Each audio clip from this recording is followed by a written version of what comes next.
Hey, Tom here, Flip Anything USA. The Fed raised the interest rates again. Probably needed to happen. It doesn't bother me, but I thought we'd talk a little bit today about how it affects investors, and we can talk about how it affects you as a flipper, or as a commercial industrial investor. I have commercial strip centers. I have properties of all kinds. I buy houses pretty regularly as well. So the way it affects people is with houses that they can't buy as much. So the people that you want to sell a property to, they can't afford as much. So if they could afford, let's just say, a $700,000 home 6 months ago, today they can probably only afford a $600,000 home because things have moved, I think, about 1.25 points. So that's pretty significant. And I can talk to you a little bit about how that affects, the cap rate. The cap rates, that's a key thing to us investors is what we're going to make on our money. And particularly for me, what I'm going to make on the borrowed money. And so I think we'll take a look at that. And we might have some people joining us in the Zoom. We'll see. And they'll just be going live. If you're in the mentorship, you can get into the Zoom link that we do every Saturday. And your faces won't be on, but we'll use you. You can ask questions and that sort of thing. We'll have a conversation on it. It was kind of last minute. I don't know if I'll get anybody in here. Most of my students work. They work. So one moment. It's the best thing I ever did. So one of the things, I was on LoopNet, and I'm looking at properties, like in the Dallas area right now, and I'll go over to the whiteboard in a minute. We can talk about that too. Probably a good example is, I'll go to a property I actually own. This is one we can just talk about, one that I actually own.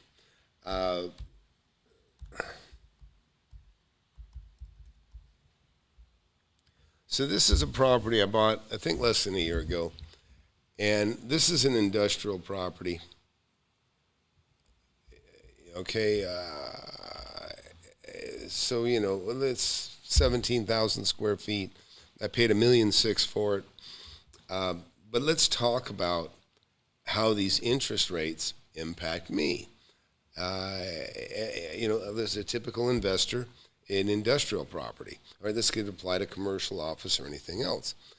I paid cash for this property, but generally I like to borrow 3/4 of the money. It's kind of one of the ways you kind of test the quality of your investment. You should be able to me, you should be able to get damn near a 25% return on your money when you make a purchase. So a property like this, I'll put 25% down. In this case, it'd be $400,000, and then on the balance, $1.2 million. I'm going to borrow that, and I'm going to make the delta between, it's 9.25%. We'll just, for round numbers, we'll say 9%. So I make $144,000 a year on this property, just as it sits right now, about $12,000 a month net to me. That's with no borrowed money. Okay. Now, when I go to borrow some money on this thing, what's going to happen? Or if I just borrowed money from the get-go. And so we're going to play with the new whiteboard here that I got. It's new. I've had it a while. I just haven't been playing with it. So let's take a look over here.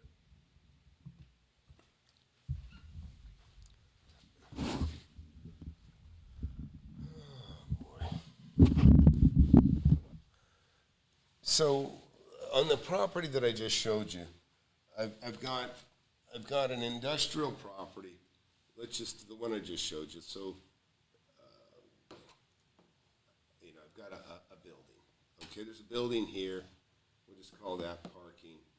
This is $1.6 million. So let's break down and talk about this $1.6 million. Okay, on $1.6 million, I'm getting roughly a 9% cap. It's a little more now. It's 9.25. So I'm getting $144,000 a year. That's on $1,600,000. Now, let's just say I want to borrow, or let's just say I bought it with 25% down. So I put $400,000 down.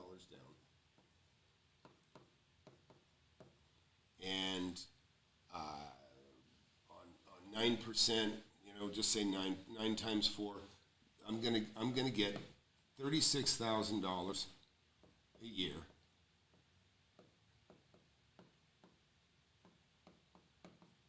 On my $400K down, right? So now let's analyze what I'm going to get on the other $1.2 million. The $1,200,000 that I borrowed, I got to pay for that, right? So let's just say I bought on a variable rate. This is a good way to put it. So I borrow $1,200,000 at 4%, and so now it costs me. The bank is going to make 4% on me borrowing that. So that's going to cost me a negative $48,000. Okay, but I'm getting a 9 cap on this, so I'm going to get I'm going to get basically 3 times 36. So I'm going to get 90 and 18. I'm going to get 108,000. That's my return. 108,000. I don't want to put dollar signs. I'll put dollar signs on there, make it easier. So on the 400K down, I'm getting 36,000. On the 1.2 million, I'm getting 108,000. But I have a bank. I have to pay the bank for the use of the money. That's 48,000. So we take 48,000 minus the 108,000, and I'm going to get after this burden, I'm really going to get 60,000. That's what I make. So now I'm making $60,000. I'm making $60,000, right, on the borrowed money. This $1.2 million. The bank's getting 48. I'm getting 60. But effectively, now I'm getting 100,000. I'm getting 36,000 plus my 60,000. I'm making 96,000. That's about a 24% return on cash. You hear that term all the time, cash on cash. My cash is what got me the building, which got me the loan, which allowed me to make 60,000 on the borrowed money. And so I have a total right now, I'm making 96K. But that was with my 4% interest rate, right? That's with the 4%. I'm gonna write here 4%. So keep an eye on that, 4%. But we got this Fed hike. I've had 2 of them this year. So now my interest rate, to make it simple, is 5%. So now let's refigure these numbers. Now I'm paying 5% on the $1.2 million. So instead of costing me $48,000, now it's going to cost me a negative $60,000. And actually, they just reverse. So now I'm paying $60,000 for the borrowed money, and I'm going to net $48,000. The difference. So I'm making, like I said in the beginning, I'm making $108,000 at 9% on the $1.2 million. 4% borrowed from the bank cost me $48,000, left me the remainder of $60,000. But with the Fed hike that just happened, now I'm losing $12,000 a year. So now I only make $40,000. Now, kind of like a roles reversed with the bank. The bank is now making more money on the borrowed money than I was. I was making 60, now I'm making 48. And now they're making 60, and I'm making 48. Now, what does that do to my return? So instead of 96, we just subtract 12. Now my total return on this 36,000, that's still the same. That's my cash. And here's the borrowed money, the money, the return on the borrowed money. So now with this 5%, I'm going down to 84,000. So now I'm making 84,000 on this building a year with borrowed money, where prior to the Fed raising hikes, I was making 96. So how does that affect things? Well, now when I go to sell this property, somebody else has to borrow that money at a higher rate, and they're not going to want to.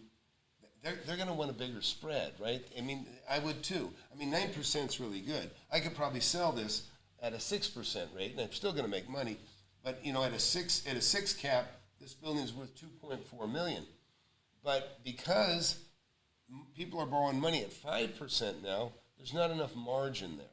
So I have to raise this to be in more of a 7 cap to get rid of it. I have to make it a 7 cap. So then they can get, you know, the delta, at least make 2% on the borrowed money, as well as, you know, now they're going to get 7% on their 400 or whatever they put down, or, you know, if I sell it for, you know, at a 6 cap, it'd be 2.4 million. But obviously it's going to be less than that. But the bottom line is, you can see what happens is you can get trapped holding your investment, because, yeah, you buy it right and it's great, and if you're holding it for long term, that's fantastic. But if the interest rate goes up, it's kind of your cash flow. If you had a fixed rate, your cash flow is the same. If you had a variable rate, your cash flow changes. And I get a fixed rate every chance I get. But what happens is, the person that owns the property, if their interest rate is going up, they're making less. The people that want to buy it from them, they're having to pay more now because the rates went up. They can't afford to pay as much for it. So the values go down. Your investment goes down, and you know, you're just not going to make the margin that you'd originally hoped. If you plan on holding it long term, that's fine. You're keeping the property, and that's where I'm at. You know, I don't care, because I'm keeping the tax return. I mean, I like the money. I'm happy with that. But where you can get in a trap is if you're in a fund, and if the guys that if the fund was the intention of the fund was to buy property and turn it and make some money on it, well, the borrowed money that people need to buy the property from that fund, you know, the offering, they're not going to make as much. And so you could go into a fund, they can invest a bunch of your money, and then Fed raises the rates, right? And now they're kind of stuck. They might not be able to sell it for what they have invested in it, because the interest rate is what killed them. And then those people that put the money in, they're screwed. They're now long-term investors, because it's not going to mature. It's probably never going to materialize into the, you know, what they hoped it would. So there's some variables there. Maybe interest rates, you know, if you bought apartment buildings, you know, maybe the rents will go up, but maybe there'll be more people out of a job. You don't know what's going to happen. But again, this is how it affects investors overall. And this is the beauty on industrial, commercial, and residential, or not residential, but industrial, commercial, you know, in just commercial type property, is that the values are set based on the return on investment. Okay, so now let's talk about it with how it affects us if it's a residence. If it's a residence, it's different. Okay, so let's just say it's a residence. You bought a home now, and you know, you paid $400,000 for it, and you know, maybe it's it's something you plan on selling for more. Well, you're going to sell it to somebody else, and you know, and it's worth $600,000 now, right? Well, they got to borrow the money to buy it from you, right? So if they were qualified, I'll give you an example. If they were qualified for $600K today, or say last month, they're no longer worth that. They don't have that buying power today, because the money is going to cost them, you know, basically another percentage point between the last two hikes. And some of the banks have gotten aggressive, and it's even been a little bit more. So now, this house, there's not as many buyers for it, because there's not as many buyers that can afford to buy it. And so now there's fewer buyers, which is kind of like saying there's more inventory, because there is more inventory, because there's fewer buyers. And so this property no longer has the appeal that it might have had when everybody could, when, I don't know, just say, 10,000 more people in your neighborhood could afford the 600K. And so as a result, because the money costs more, the value goes down. And it's the same thing for commercial as well, but kind of for different reasons. One is the affordability for people that are buying the house. The other guy is for an investor. It's just the practicality of getting a return on your investment. So anyways, I just thought I'd share that. And let's hear what some of you all have to say about this. Let's see, I don't know if I have anybody in the Zoom. I can't. Maybe. Anyway, so what do you guys think about that? I was just reading some of the book before work. You have to say, yep. Anyways, how about you? Are you guys, anybody out there, are you guys sweating it? Are you worried? I mean, I actually sent out to several of my active investors yesterday. I told them, I said, man, you better move on getting rid of the stuff that you want to get rid of. If you want to get rid of something, you better get rid of it now, because the Fed has indicated that they're going to keep raising the rates, and they actually have been staying to the word lately.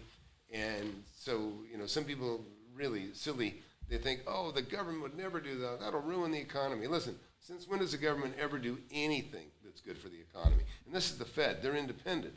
The government spends money wildly. I mean, I think they're the cause of what's happened, so far, is handing out too much free money. People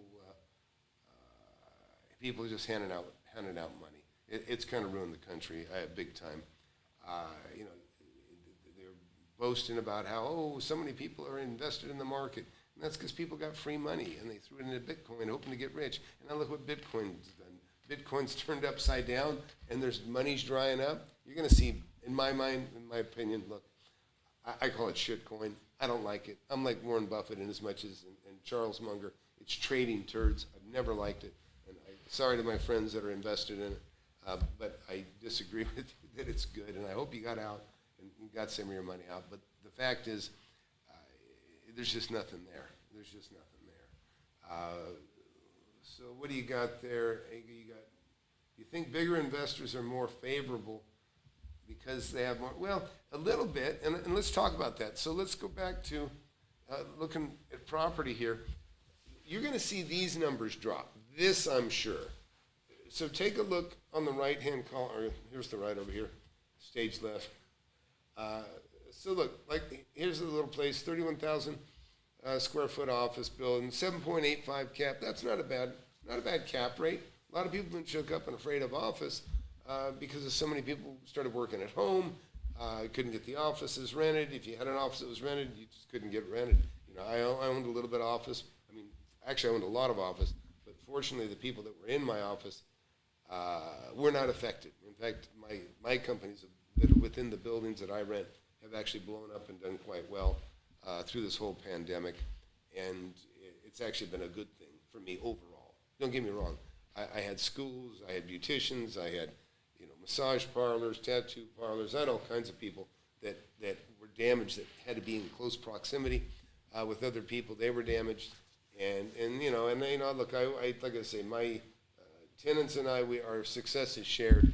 I kind of ate it with them to a large degree. I sacrificed and tried to help some of them get by how I could, and some of them got a little bit of government assistance, which was nice, but others not so good. But going back to the numbers here, 7.85, that's not a bad return. Okay, but look up here. We'll look at some others. Look at there. There's a 5.2, 5.28. Do you guys see that right there? 5.28. If you're borrowing money at 5%, there's no way. I mean, I wouldn't touch this with a 10-foot pole if that's what I could expect at a cap rate. So how am I going to make this 5.28 closer to a 9 like I like? I'm going to offer a number much less than 6.2 million. There's just no way. It's not worth it. And but there's some stupid money. I call it stupid money out there. And I've had some of that stupid money too, but I don't use it stupidly. And that is 1031 money. A lot of people, some people are even actually able to come into the country. There was a program, and I can't tell you the specifics on it, but you come into the country and you could fast track a visa or, to migrate into the U.S. if you spend $1 million. It kind of puts you at the top of the list. Some of that included buying real estate. And so people would go in and they were overpaying. They were overpaying. It hurt guys like me and people in my neighborhood, but they were kind of like buying their way into the country. That's different. But right now, we have people that are escaping New York for taxes. We have people escaping California because of property taxes. So they're making these sales over there, and they got 1031 money they bring over into Texas or different places that are tax-free states, Florida and others. And so they're bringing their money in there, and they have to put it somewhere. They're deferring. They have to put it in somewhere. Likewise, there's tons of jobs in certain, but the tax-free states or where the states aren't hitting you for tax, those are very attractive, and a lot of people have been coming this way, and as a result, they push the values up. They're eating up the inventory, and it goes for commercial property too. So, what else you got there? Hey, Daniel, how you doing? Glad you enjoy that. Yeah, the 1031 money is scared. The other thing that happens, a little variable, and this goes to the residential. So, look, I bought tons and tons of residential. I bought 3 or 4 or 5 houses, I don't know, in the last year. I bought 3, I know, in the last 6 months. But I bought an industrial, and I bought a piece of land for $2.5 million. And I don't know, I spent probably $12 million in the last year. And right now you can bet. I've got the brakes. I've put the brakes on things for a little bit. And not to say completely, because I've actually entered a contract on something here just recently. Now, I haven't tied it up completely, but I am buying another pretty good-sized piece of property right now. So it's not like I'm afraid of the market, but you've got to be careful. Your money's your seed capital. It's what's going to make you rich, or you're going to lose a lot of it if you're not careful.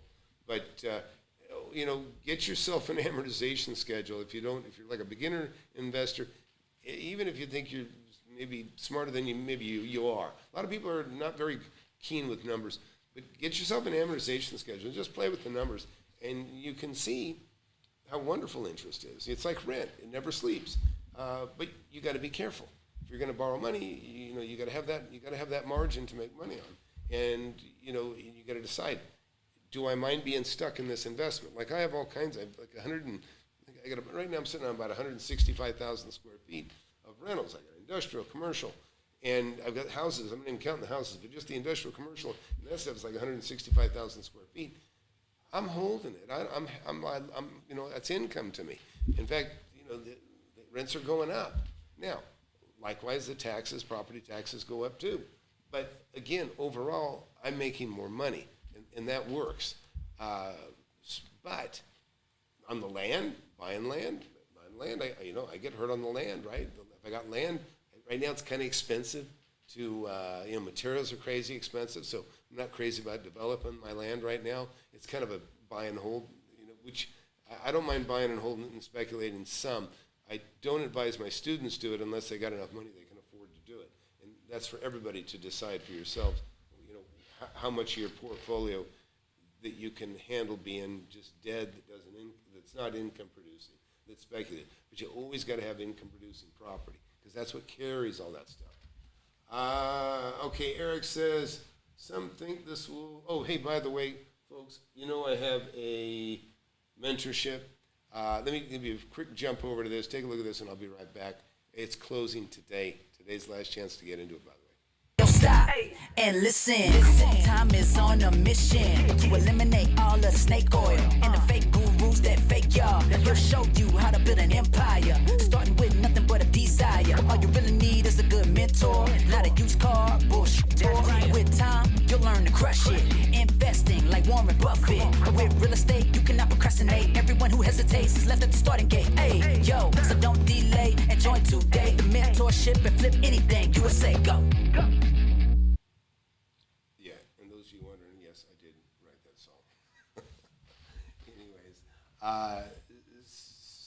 So get gauged.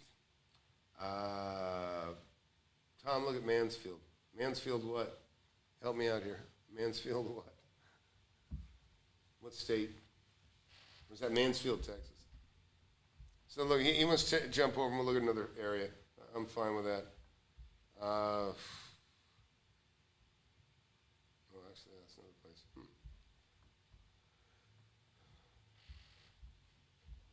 All right, let's go. Let's see if we can look at another city. Where am I at here? Why am I not seeing this? So, but what are some of y'all worried about? What do you? I mean, what's got you concerned? Or, you know, I'm so happy. Let me tell you, I'm so happy. So comfortable. I don't have anything I particularly feel like I need to sell. You know, I'm looking at buying. I'm just being a little more particular. I think, you know, we're going to have some good deals coming. I mean, I only buy good deals, but there may be more people taken out of the market because their cash is tied up, so they're not going to have money to invest. They're going to be kind of stuck with what they got. And so that can be a real advantageous thing for investors. That's Mansfield, Texas. Okay, we're going to Mansfield, Texas. And let's take a look. And anybody else, you want to go somewhere else, you just let me know. We'll take a look. What kind of property you want to look at? Commercial, industrial? Doesn't look like there's a ton there anyways. So here's Mansfield, near Arlington, Texas, I guess. Yeah, I mean, there's some land. Now look at this. This is, and again, this is the problem with buying houses that cost over $300,000, is they usually have a terrible rate of return. In other words, you buy a house for $100,000, it'll actually have a really decent return. $200,000, not quite so good, but you know, it's still. But I buy houses because I just buy them I buy them for less than they're worth, and then I sell them for more. It's just simple math. But a 3.8 cap, why? Why? It doesn't make any sense. It's not a good thing to hold.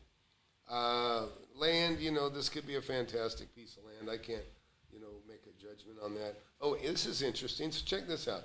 Andy's Frozen Custard. Andy's Frozen Custard is actually a growing company. People love their custard, I guess, in Texas. But again, and this is going to cause a problem for a lot of this. You know, I get opportunities. Every investor has opportunities. You can buy a brand new Kentucky Fried Chicken, a brand new Dollar Tree, Dollar Store. Dollar stores are fantastically popular, but I don't want to speak out of turn, but in general, what I believe, they buy and they like a fixed rate rent for like 15 years. Maybe they might figure in some CPI, but those guys aren't going to be able to sell stuff for $1 anymore. They're going to be stuck. They're going to have to. I mean, they're going to have to raise their prices. And I think Dollar Tree and some of they go on up past $1, but some that they used to be just dollar or less. But anyhow, like an Andy's Custard like this, but you know, this would be a fine investment, but not with a 4.65 cap. There's just no way. There's no way. Why? I mean, I would rather loan people money at 4%. I'll take a first, you know, it could be a first trust deed, note secured by the first trust deed, and I'll just loan them money at 5%. You need money at 5%, I'll loan you money at 5%. If you don't pay your bills, I'll take your property away from you.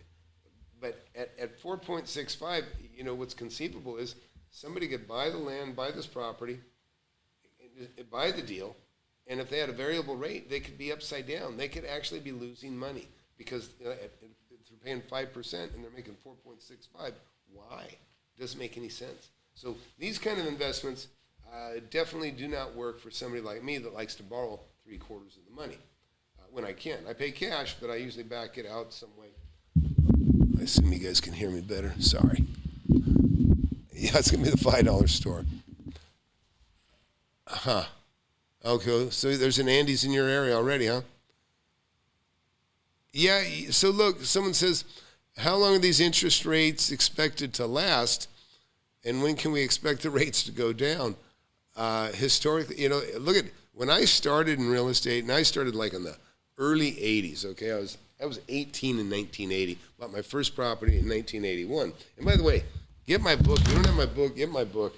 Wake Up and Smell the Real Estate. That's a crappy picture. Wake Up and Smell the Real Estate. This has been a bestseller on Amazon and Kindle and Audible. You'll learn so much so fast. It really, you won't even ask so many questions of anybody ever again. Just get the book. And if you don't like it, I think you can send it back. But this book's worth more than courses that people charge 10 grand for. Trust me. But so consider the book if you got any interest in real estate. But back to back to this. You know, a 6% return. Again, it just doesn't have the appeal. Here's the 7 cap. Now, a 24-hour fitness, a lot of people are scared to death of those right now, only because they got hammered with COVID. You know, you couldn't go to the gym. Now, here's $1. Look, here's $1 General. This is kind of what I was talking about. A 4 cap. Who can do that? You know, who can do that? It doesn't make any sense. And you know, so they're going to have to probably make this a 5 cap, just so that you make as much today with the rate hikes. You make, you know, probably 1% less today than you did yesterday. So it doesn't make sense. Now, okay, look, here's a property. Just talking about properties. Look, I love auto body shops. You know, I love industrial. You know, I like service, kind of like stuff that services the neighborhood. So I love auto shops. I was a little concerned for a while, you know, about electric cars. There's less parts, less lubrication, by the way, too. But they're still going to need tires. So, you know, this kind of investment, you know, I like it, but I'm a little concerned for the future where these mechanical type places are going to go. Because, there's like 1,000 moving parts in a car, or typical combustion vehicle. But in an electric car, you know, it's like, I don't know, 20. There's not much. There's just not many moving parts. Not for the drivetrain anyways. And very easy to maintain. You know, I got a feeling we're going to be ordering our, you need a new engine for your car. You just order it on Amazon, and they'll deliver it, and you and a buddy can put it in. So it's kind of scary. And this is where you got to, there's a time to sell. There's a time to sell. And sometimes, I've had businesses where I've had products become obsolete. Where, in other words, I could see technology is about to take this thing out, And so I got this inventory of product. I dump it. I get rid of it before the news catches up. And that's why they say, keep your ear to the ground, because if you can kind of see what's coming as an investor, if you can anticipate what's coming, then you'll make much more money than somebody that just becomes like, oh crap, what just happened? You got to anticipate, the rate increases. You got to anticipate the fallout from that, and it's just something you got to be really, really careful with. Yeah, auto supply stores. I think maybe they're decent, Matt. Just really good to see you here, Matt Bittner. Auto supply, yeah, I agree, not bad, but you're going to need, just think about it. If there's 1,000 parts in an engine, in a combustible engine, in an electric car, there's like almost nothing. It's just like replace the motor when it's bad. Even the brakes, they can use the electric current to just control it, like the motor, slow it down, maybe, run it backwards, whatever. They can slow it down without having to use brake pads nearly as much. So a lot of the wearables are not going to be, they're not going to burn up. They're not going to go bad as quickly. So I think there's some issues with auto stores and auto supplies for long term. It takes a long time. We still have a lot of cars that are, nearly everything is still gas and combustible engines. But look at, you can see what's going on. Every major automaker is coming out with electric cars, and they wouldn't do it if they didn't think it was the future. Trust me, they know what's coming. So what else? Let's take a look at this real quick. But yeah, you can think it through. Great looking shop. That's beautiful. It's got lifts, high ceilings, insulated. See the ceilings insulated. Even I thought the doors were insulated. Doors are glass, but a lot of sometimes even the doors now are they're dual glazed glass or plexiglass. So yeah, this is a good looking shop. $430 a square foot, man. I don't see it. You guys can't see it, but I'll show you. Right here at the top. $430 a square foot.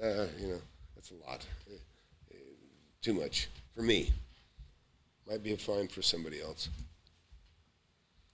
You see, I feel bad. I don't want to knock anybody's sale, what they're trying to do, But you guys know in my book, I've got a chapter. I've got a chapter called Leapfrogging. My book, my green book, falls into the green screen. Leapfrogging. Now, leapfrogging applies two ways. If I get in an auction situation, I'll overbid everybody by enough that it gets a lot of people out of the way. I get the deal, and there's still some money left over. There's still some room for me to make money. But in a declining market, I go the other way. We're trying to sell, say, something for $200,000 or $300,000. It could be a home that's like everybody else's home, and they're starting to get out of their homes. Well, I don't wait. I don't go, $295. Oh, $290. Oh, let's lower another $5,000. No, I leapfrog it. $50,000. Go $250 and get rid of it.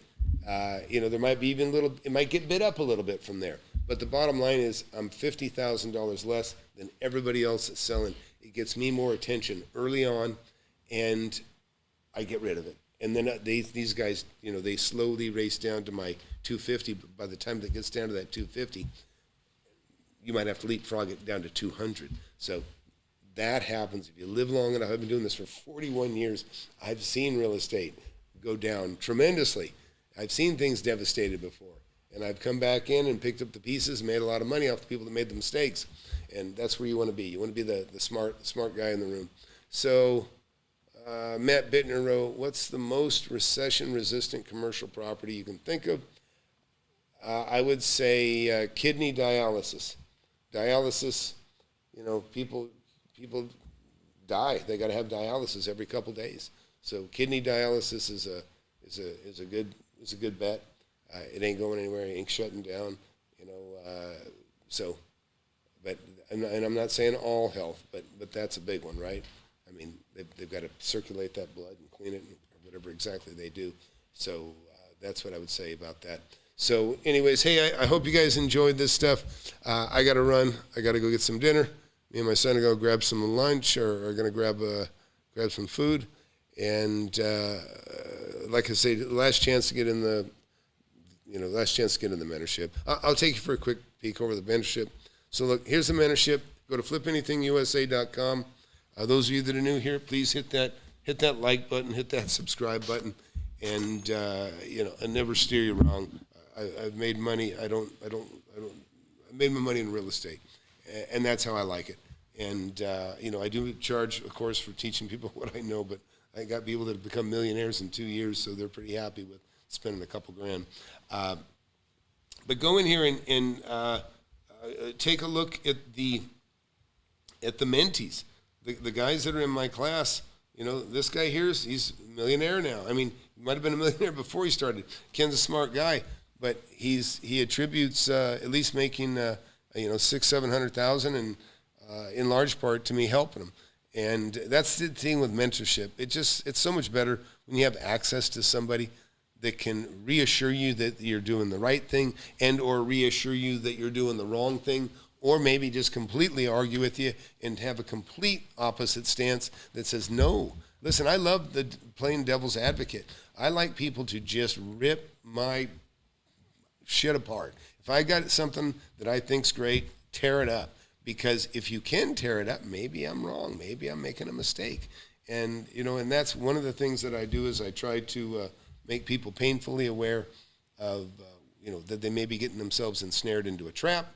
And, a couple of things I say, and it comes from some of my previous role models as growing up, is you can never get hurt taking a profit. You try to hang out and get every cent out of something, you're going to lose. And, you try to hang on to every cent. You may just get yourself in a position that you're just going to woefully wish that you'd sold it a long time ago. And, hopefully that won't happen to you. But there's people like Tina in here. She's made some great money. Rick here, again. I'm sorry, Rick. This is actually Eric. But go in here and take a look and see the success stories that are in here. There's a bunch of them. and even a bunch of people who've just done it with the book. But if you get into the mentorship, you definitely won't regret it. And but I'm going to say goodbye. You guys have a good one, and we'll see you soon.